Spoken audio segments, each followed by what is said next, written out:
much every summer that I've been back at the Geographic, I've gone out first with expeditions, which takes adults and families on these educational trips. And now, the minute I heard about student expeditions, I was so excited about it. And Deb, who worked so hard to pull all of this together, was kind enough to bring me in and let me be a part of one of those inaugural trips, the one to Iceland, which I've led a couple of times. So excited about that, and I'm so excited about this, and hope to be a big part of all of these workshops that we lead, the summits that we lead here in Washington. So that's the intro.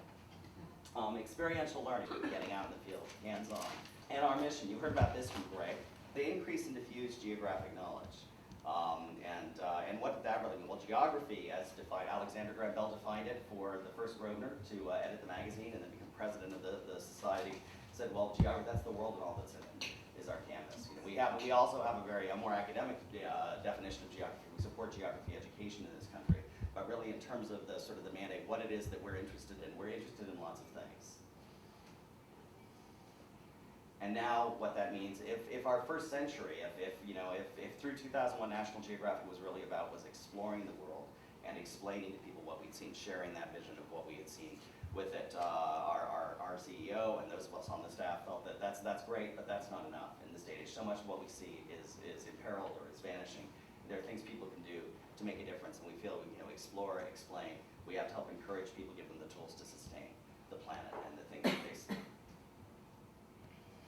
So to increase, what does that really mean? What it really means is we invest in people and we invest in projects and we learn new things about the world.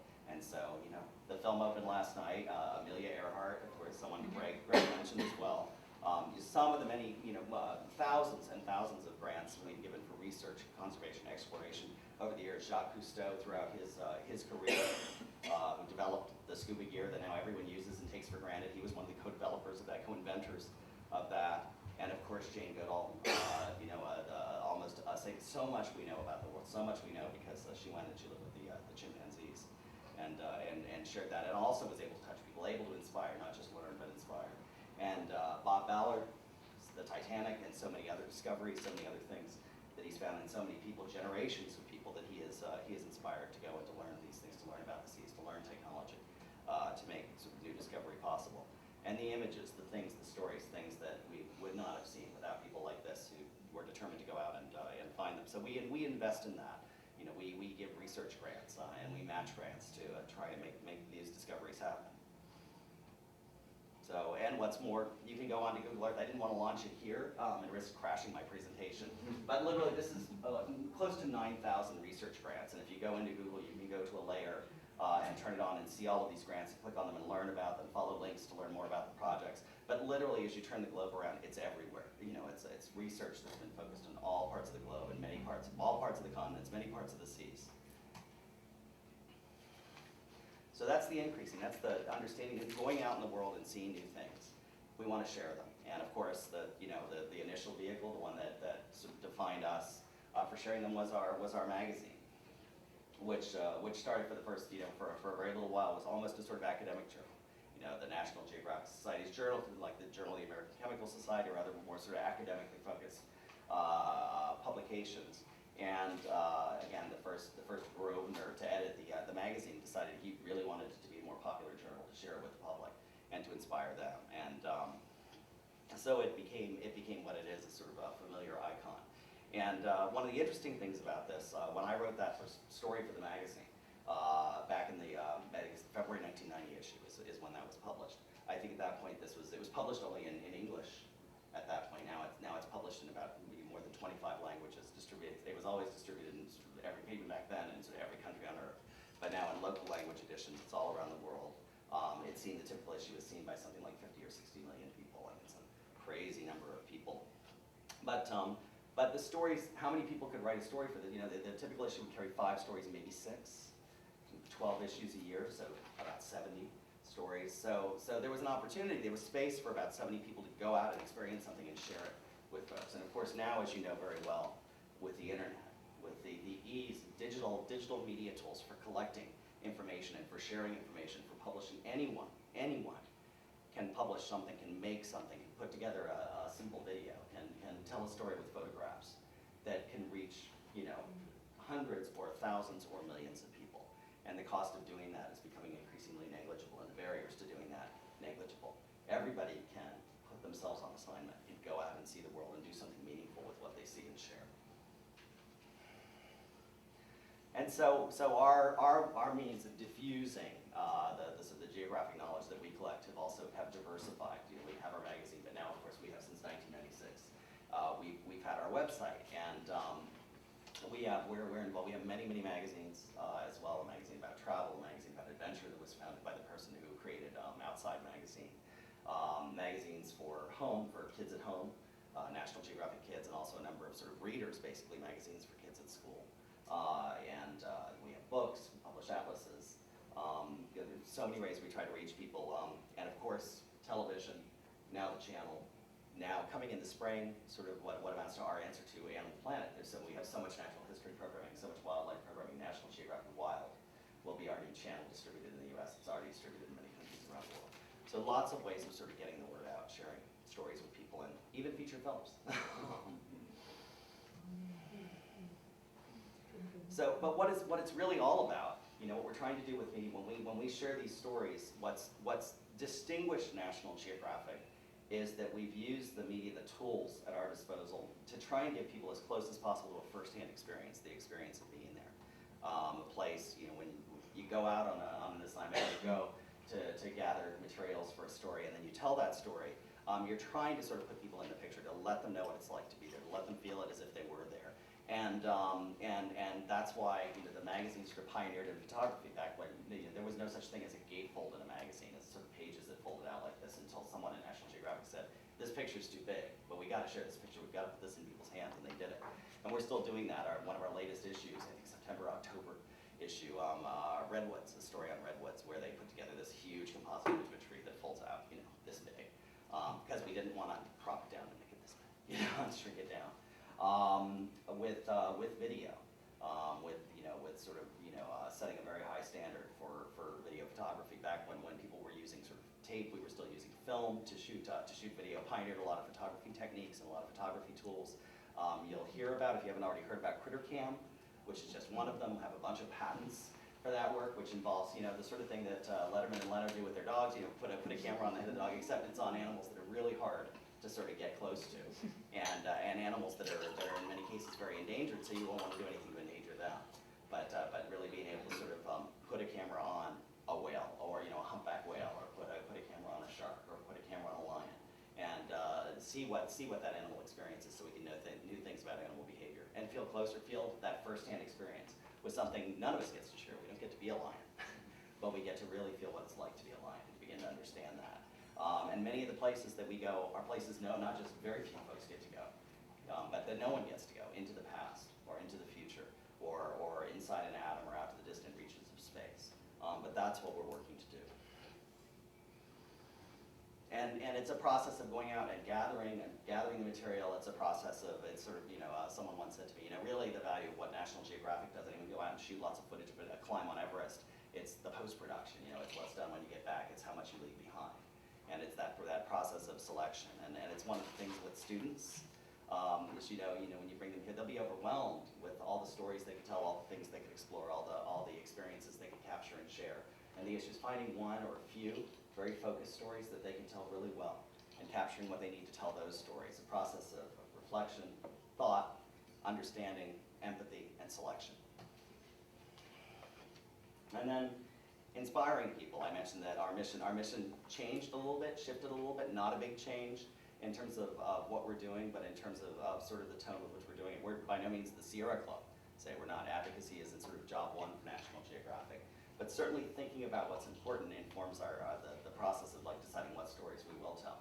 Part of our reflection is that, and also sort of how we're going about it. One of the ways some of you, I think, are involved with our Geographic Alliances, this network of state-based organizations that support instruction about the world. But the social studies, geography is sort of classic.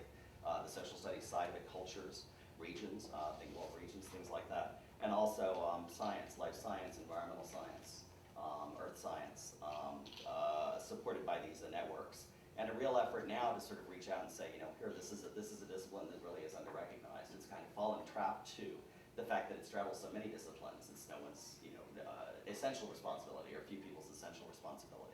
And so it's gotten sort of short shrift. We feel guilty about the fact that National Geographic thrived by basically kicking the academic geographers off the board of our magazine, the editorial board. But then geography has really suffered in this country, and so we're working hard to try and make sure that kids get a good grounding in geography. We have if you're not a member of one of the alliances, it's for you. So I hope you'll look into it and sign up. Lots of professional development, free professional development, and other resources for teachers.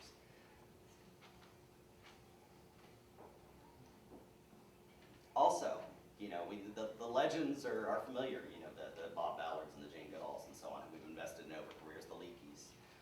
But really wanting to recognize new young explorers, so-called emerging explorers, people who are at the beginnings of their careers, who might be the next Jane Goodall, who might be the next Mike Fay, who trekked across Africa, the rainforest in Africa, and ended up causing 13 national parks to be created because one person took a camera and trekked through the woods, and that was the consequence. We want to find these people now and support their work, and so we have a program called the Emerging Explorers Program, and we're giving them sort of seed grants, we're giving them recognition, we're making connections for them, and we're also giving them an opportunity, encouraging them to work together to collaborate. So we just gave our first, with help of the Blackstone Ranch Institute, a grant for a collaborative innovative project. We've got a geochemist who is doing work in Alaska on methane production under lakes. There's lots of methane trapped under lakes there because organic matter is decaying, and as the permafrost melts, methane's being produced. It's a big greenhouse gas. It's a much more efficient greenhouse gas than CO2, in fact. Less of it in the atmosphere, but it's really powerful.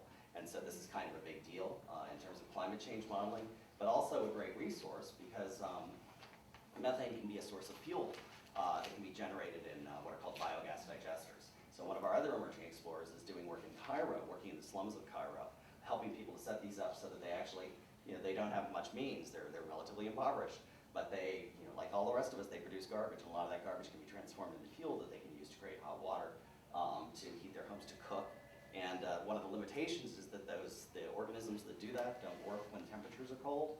So we're taking these critters from Alaska and we're bringing them to northern and southern climes where it's cooler, and seeing if we can have biogas digestion work there.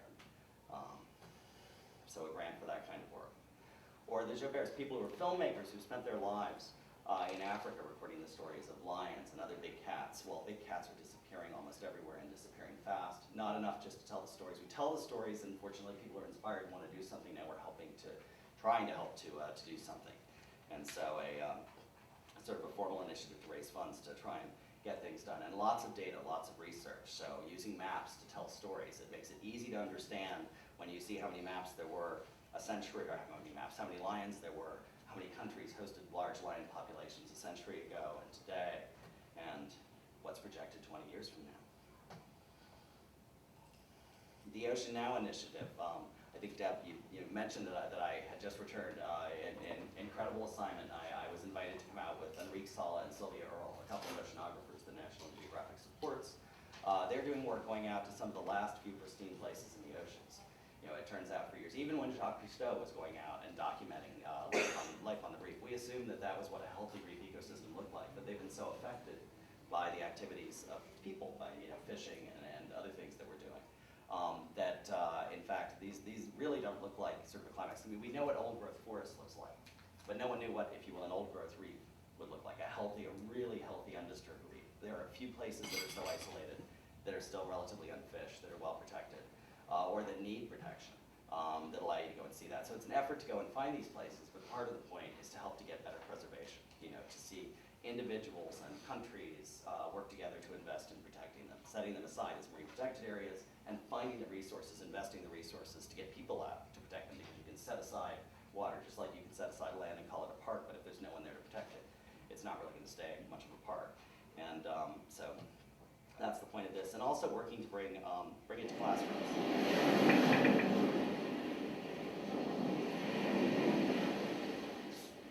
Hello, educators. Welcome to our Ocean Now expedition to Cocos Island and Las Gemelas Seamounts of Costa Rica. We're here at Cocos Island National Park of Costa Rica, where we're conducting a scientific expedition. We have two boats, one working on the waters around Cocos, where we're doing scuba diving and filming and taking photographs and collecting lots of data on the fishes, that include the sharks that live in these waters. And we have another ship with a deep sea submarine that goes down to 400 meters, with which we are exploring for the first time the uncharted underwater world of Las Gemelas seamounts. These seamounts that arise from the bottom of the ocean to 200 meters from the surface. And we're finding really, really interesting deep biodiversity. I hope that you and your students will join the expedition at ocean.nationalgeographic.com, and please give us feedback and ask us questions. And I hope that you will be able to follow, you'll be able to see what we are seeing now through our website. Thank you so much and have a great conference. That is a project in which a few years ago, Henri went out to the so-called the Northern Line Islands, which actually are sort of U.S. territories in the Pacific, and did this sort of work. It was written up in our magazine, television, our channel made a special about it, and just before he left office, George Bush set aside the waters around those huge marine protected areas, 3 of them, pretty much as a consequence of the work that was done to just put a spotlight on these places. You could go out and look at something and tell the story of it, and that's enough to make a huge difference. And has done the same this past spring for the Southern Line Islands, companion islands, which are not part of the United States territorial waters. They're within those of the Republic of Kiribati, and but we're hopeful the same sort of thing will be done. And in Costa Rica, my role in this was to write the blog and to gather the photographs and pull together video to share on the website, and we were sending it out via satellite pretty much every day. I sent back 2, 3, 4, sometimes 5 posts for the blog from interviewing the people who were there. So they came from the folks who were the scientists who were part of the team and the others who were out with us. But we had a blogger in Central America who was translating all of this into Spanish, and had worked with a number of NGOs in Costa Rica. And this actually made huge news in Costa Rica. This is a country that's known for its parks, for its incredible management of its land-based parks. And they've made Cocos 300 miles offshore national park, and have protected the waters around it 12 miles offshore for 20 years. And people are so proud of what they've done, and they rally. They're so eager to do more. So this was front page news in both of their major national newspapers. We went to visit a couple of people in their Congress who work on a sort of environmental committee. They stopped the session of Congress in the middle of legislating to invite us in, because they all wanted to meet Enrique, and they wanted to meet Sylvia, and they wanted to learn more about the project. And I understand it's sort of high on the President Arias' agenda to do something about this as well. And so it's still storytelling. It's still what National Geographic has always done, but really working with an eye to try to make a difference. Alexandre Cousteau, I talked about Jacques-Yves Cousteau, her grandfather. Alexandre Cousteau is actually one of our emerging explorers, and while she's done lots of work in the oceans, as most of the members of her family have done since Jacques, she is also really concerned about freshwater and the freshwater crisis that confronts so many places on the planet, and working very, very hard to make a difference there. And so again, traveling, telling stories about the places where freshwater is lacking, and some of the things that threaten it, and working to make a difference. I think the next Live Earth concert they just announced, or set of concerts and activities around Earth Day this coming year, will be focused on this issue. The BioBlitz, which is citizen science, hands-on experiential learning for students. It's something that we've talked about with Critter Camp, with other things we're doing here, possibly something that students could do while they're in DC, or something similar to this. The BioBlitz proper is a sort of 24-hour marathon event to get students and teachers, to get families, to get other interested citizens out into their parks. And we're going in the run-up to the 2016 centennial of the U.S. National Park System. We're going to a different park. We started here in DC at Rock Creek. We went to the Santa Monica Mountains National Recreation Area near Los Angeles. The second year of this year we went to just outside Chicago, Indiana Dunes National Lakeshore. And we're going to Biscayne Bay near Miami, and have had thousands and thousands of people come out, and hundreds of scientists, taxonomic specialists, and the idea is to go out, field teams go out for 4 hours. A lot of folks will just come for an hour or 2 hours, do a sort of field trip, a local one, talking to people at our base camp. But those who want to go out on an expedition can go out with the scientists, find and identify as many species as possible, make field notes about them, understand the niches where they live, and hopefully add to the tally of what's known about both endemic species and invasive species in the parks. The real point, again, is science is at the center of it, but the real point is to inspire people to love science, to care about what's there, to learn about their parks, and to get outdoors to kind of combat nature deficit disorder, as it's called. And I can't tell you how exciting these events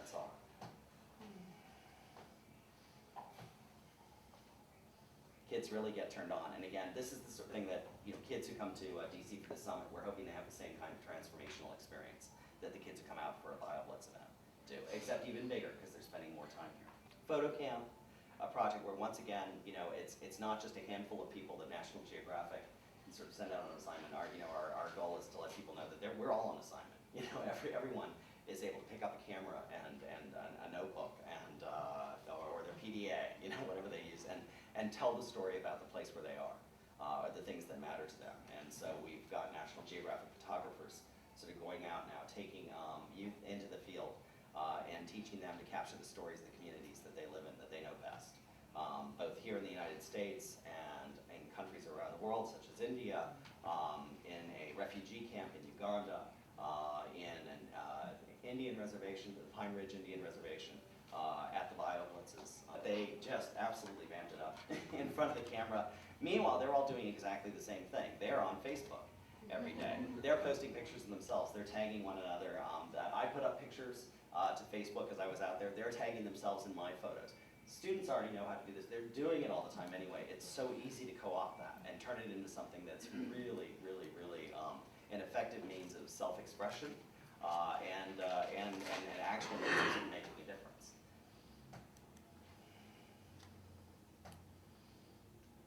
And so that's the sort of thing that you know, I hope we'll have the opportunity to bring students here to do. I hope that these few days here in Washington are some of, you know, represent some of this experience and provide some of this sort of inspiration for you.